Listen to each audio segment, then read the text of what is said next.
So like this one. So this is the right of the patient, not your right. Kasi kung your right ito, so this is the right, this is always the right. This is standard and this one is the left. So the first thing you have to do is to label. One is right and one is left. So you will not get lost. Okay? Now here, so they ask for the facial artery pulsation. Where do you palpate the facial artery? Facial. From the angle about mga 1.5 inch, no? From this one. So it is around here, no? Hindi naman napakalayo. Yun, hindi naman yun napapalpate. So it's not, this one is very far. So it's more or less here. Okay? Lower, the lower angle, the lower border. Okay? The lower border. Okay? Then superficial temporal. Superficial temporal is around this area. Okay? So, layo mo ng konti. Okay? Then, external carotid should be at the carotid triangle and it is above the upper border. This is the upper border, more or less. So, it should be at this area. Okay? It cannot be here. This is very low. Common carotid pa siya. External carotid is dito. Dito. Pwede mo itaas pa ng konti. Pwede pa yan. Gusto mo dito. Okay pa. Okay? Now, locate the parotid gland. Parotid gland is in front of the auricle. Tapos, papunta siya behind, di ba? Behind the angle and behind the lower portion of the auricle, di ba? Dito siya. Di ba pag nagkabeke kayo, yan ang buwan? So, more or less, napakalapad dito. Tsaka napakataas naman yun. Hindi naman nandito sa tenga. Imagine nyo, nandito lang yan, di ba? Ha? Sarap.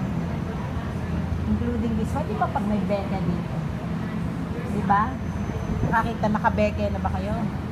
Mams? Oh, isang bangkwan sa mukha ba? Hindi, hanggang dito, di ba? Imagine mo yan. Okay. Yan. Sorry ha, nilagyan ko na ito. Okay. And then, formation of the external jugular. External jugular is how is it formed?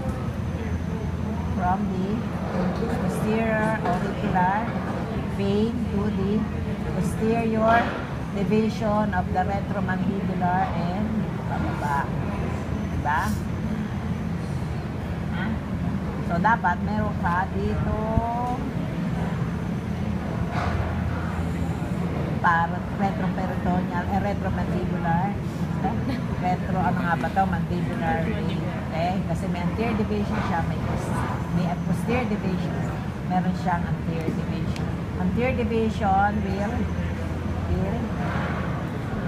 anterior division together with the facial will form the internal jugular. Muscular triangle. Alam niyo na muscular triangle. So this one is correct. Inferior boundary of the subclavian triangle. Inferior boundary is the clavicle. Okay. Anterior boundary of the carotid. Anterior boundary. Violet. Itong muscle. Dapat. Kasi ito, kung tinanong ang posterior boundary, ito. Ang superior boundary, ito. Okay? Pag tinanong ang anterior boundary digastric, ito. Superior boundary, ito. Diba? Okay? So this one is your digastric. This one is your muscular. This one is your carotid. Okay? Okay. Hyoid bone, alam nyo na. Locate the cutaneous branches of this easy. Hindi na kailangan. Hindi naman tinatanong yan. Hirap yan. Diba? Okay, ito naman. Draw the thyroid gland. The thyroid gland is the upper thyroid gland. So, unahin mo, isthmus. So, numberan ko lang ha. 1, 2, 3, 4. Where is the isthmus located? 2 to 4 or 2 to 3? 2 to 3, 2 to 4. Pareho na rin yun. Sa ibang book, 2 to 3. Sa ibang book, 2 to 4. Both are acceptable. Ano sa Snell? Hindi ko matandaan. 2 to 4. Okay. Sa Snell. Hindi ako sure, ha? Kung 2 to 4 yun, okay. Kung inanswer mo 2 to 3, matipid ka, okay lang. Pero because in some book, it is only 2 to 3. Gray ata. 2 to 3. Okay? So, it should not be in the first. So, this one is wrong, no? Okay? So, it should be on the second, third, or fourth. So, pag mag-drawing ka, nandito yung ismos. Ano ba ismos? Okay? If they ask you for draw the ismos, you draw only this one. Shade. Okay? So, nasa naman ang lobe? So, ito mali, ha? So, nasa ng lobe? Ito. Middle lang. Hindi hanggang doon. Gitna lang. Up to level of 5. So, butterfly shape. Paano bang butterfly shape? Mas malapad sa, diba, ganyan. Okay. Mas malapad ang baba. Ganyan ang butterfly, diba? Okay. So, from here, from the middle to the, ganyan. Yan. Yan ang ganyan yan, dapat. At saka, yung lobe mo, hindi sa gitna. Ang lobe mo, sa gilid. So, dapat dito. Okay? At kung tinanong nyo sa right side, dito mo ito drawing. Kung tinanong nyo sa left side, dito mo ito drawing. Okay? So, bifurcation of the common carotid. Sa nagba-bifurcate, ang layo niyan. Sa level lang nito. Dito lang yung bifurcation. So, kung halimbawa ganyan yan, okay? Dito ka lang nag-bifurcate. Pag nag-bifurcate sa malayo, mali ka na. Okay? So, dyan lang siya. Dapat siya dyan nag-bifurcate. Okay? O, ganyan. Dito, nag-bifurcate. Okay? Dito siya nag-bifurcate. Ganito rin naman tinatanong eh. Yan, dyan siya nag-bifurcate. Iyan ang tinitingnan ko kung saan siya nag-bifurcate. Pag iyan, mali ka na yan.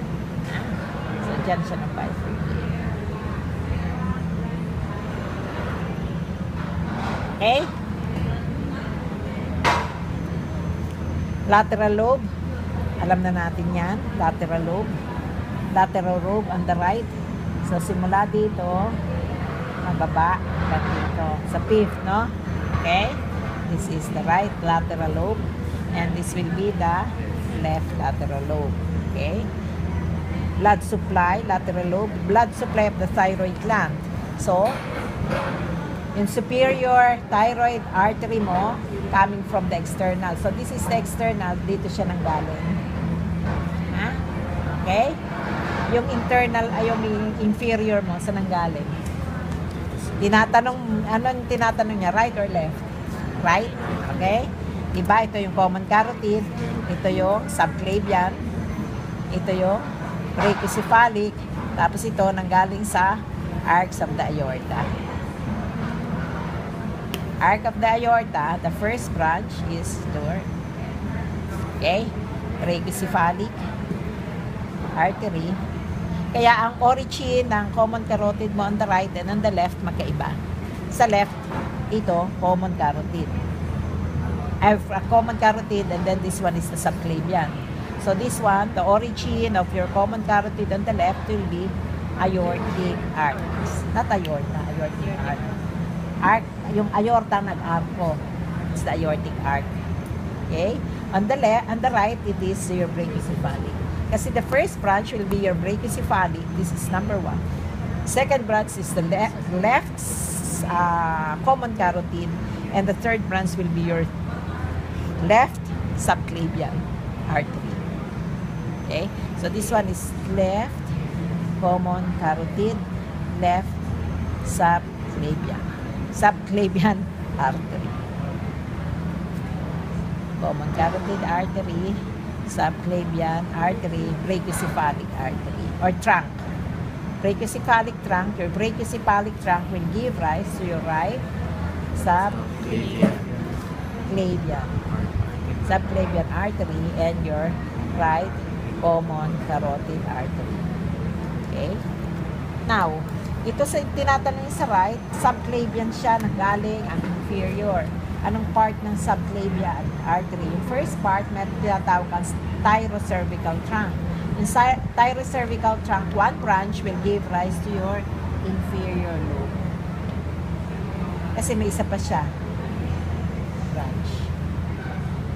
So, yung isang galing from this is your thyrocervical trunk, and this will give rise to your inferior thyroid.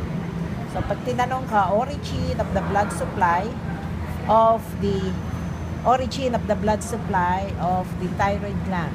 Anong origin niya? Your origin. External carotid and your thyrocervical trunk. Origin of the blood supply. Anong blood supply niya? Superior thyroid artery, which comes from the external carotid, the first branch, and the inferior thyroid, which comes from your thyrocervical trunk. Naintindihan? Okay, how about the venous drainage? Entry of the internal branch of the superior laryngeal. Your superior laryngeal will have two branches. One is external and one is internal. The external is the motor. It accompanies the superior thyroid artery. Sa nagta-thyroidectomy, yun ang iniiwasan. Okay, that is motor. And about the internal laryngeal. The internal branch of the superior laryngeal is motor. Sensory. Okay, it's sensory. Entry. Ang entry niyan is above the sinusupply niya, sensory niyan is above the vocal cord. Above the vocal cord. Okay? So, isthmus of the thyroid gland. Ang isthmus mo, mali ito. Second, third, and fourth. So, yan ang orange. Area where cricothyroidotomy is performed. So, it is at this area. Okay, how about the blood nerve drainage, venous drainage? Superior and middle to the internal jugular, and the inferior to your brachiocephalic vein. Diba? Another blood supply of the thyroid gland before we forget. Ang recurrent, inaakampi niya, inferior thyroid artery. Recurrent laryngeal nerve. Recurrent laryngeal nerve accompanies the inferior thyroid artery. Diba? Yeah, you have to be careful of that. Okay? So, how about the other blood supply? I forget that. Ang blood supply na isthmus. Thyroid. EMA. Thyroid EMA artery, di ba? May thyroid EMA. Kalimutan na. Thyroid EMA, yung nagsusupply dito sa isthmus, sa gitna. Saan ang origin niya? Either brachiocephalic or arch of the aorta. Either. Hindi dalawa. Depende sa bawat. Either lang. Thyroid EMA. Nag-supplies the isthmus. It comes from either the arch of the aorta or your brachiocephalic. That is the thyroid EMA. Okay? Kakalimutan ko na yun. So, tatlo pala ang origin niya. Tatlo origin. Tatlong blood supply. Superior, external, inferior, thyrocervical tract, and thyroid EMA from aortic arch or brachiocephalic. Yan kasi. And their origins, tatlo. Dapat siya. Ito kulang. Ano ba to? Saan ba nanggaling to? Ayan po dapat yun. Kasi para nalang siya sumulpot. Diba? Okay?